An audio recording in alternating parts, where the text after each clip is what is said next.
The Donner Party was a group of American pioneers who set out for California in May 1846, hoping to reach the fertile lands of the West. The group consisted of around 87 people from several families, led primarily by George Donner and James F. Reed. They embarked from Independence, Missouri, which was a common starting point for many wagon trains heading west along the Oregon Trail.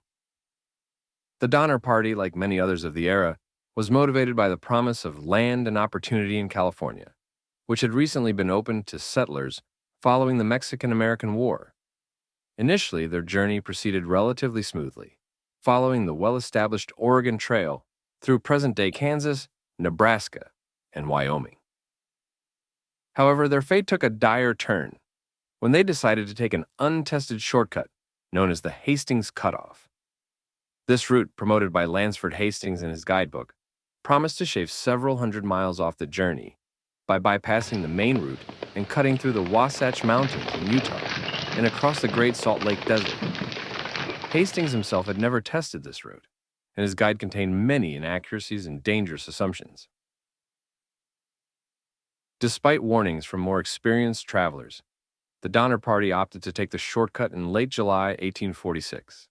This decision would prove disastrous. The Hastings Cutoff added nearly 150 miles to their journey and forced them through rugged terrain, delaying them by weeks. They struggled through the Wasatch Mountains and then the dry, waterless expanse of the Great Salt Lake Desert, losing valuable supplies and livestock along the way. By the time the party reached the Humboldt River in Nevada, they were already significantly behind schedule. Exhaustion, dwindling supplies, and growing tensions among the members exacerbated their difficulties.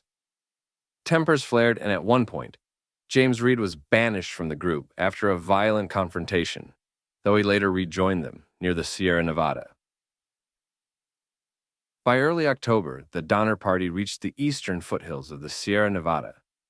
Snow began to fall much earlier than usual, and on October 28th, a massive blizzard trapped them near what is now Donner Lake, then known as Truckee Lake. Realizing they could not cross the mountains, they built makeshift shelters out of logs, branches, and animal hides. George Donner's group, delayed by a broken wagon axle, was forced to camp a few miles behind at Alder Creek. As the snow continued to fall, it quickly became clear that the group was in grave danger. Their food supplies ran out, and their livestock died from exposure and starvation.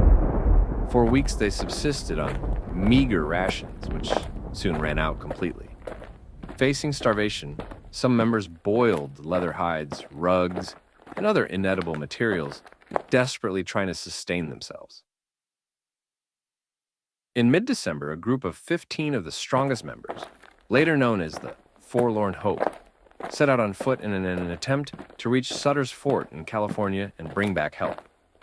The journey through the deep snow and freezing temperatures was perilous, and after several days they ran out of food. With no other options left, they resorted to cannibalism, eating the bodies of those who had succumbed to the elements. Over several weeks, various attempts were made to send rescuers back to the main camps, but each effort was fraught with difficulties.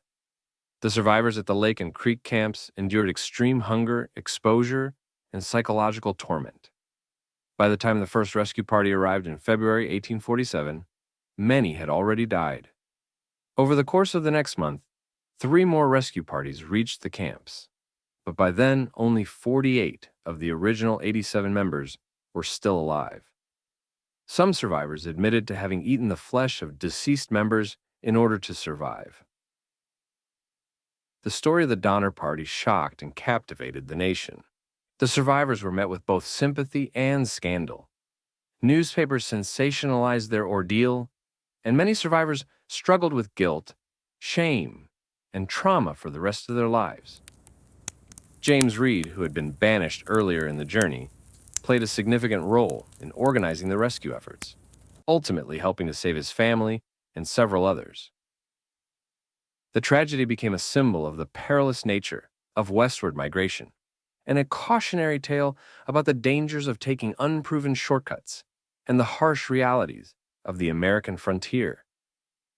The Donner Party remains one of the most infamous stories in the history of westward expansion. illustrating the extreme risks that settlers faced in their pursuit of a new life. Today, Donner Lake and Donner Memorial State Park in California stand as reminders of the hardships endured by the pioneers.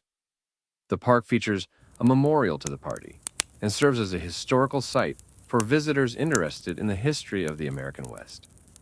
The Donner Party's ordeal continues to be studied and remembered, representing both the fragility and resilience of the human spirit in the face of unimaginable adversity.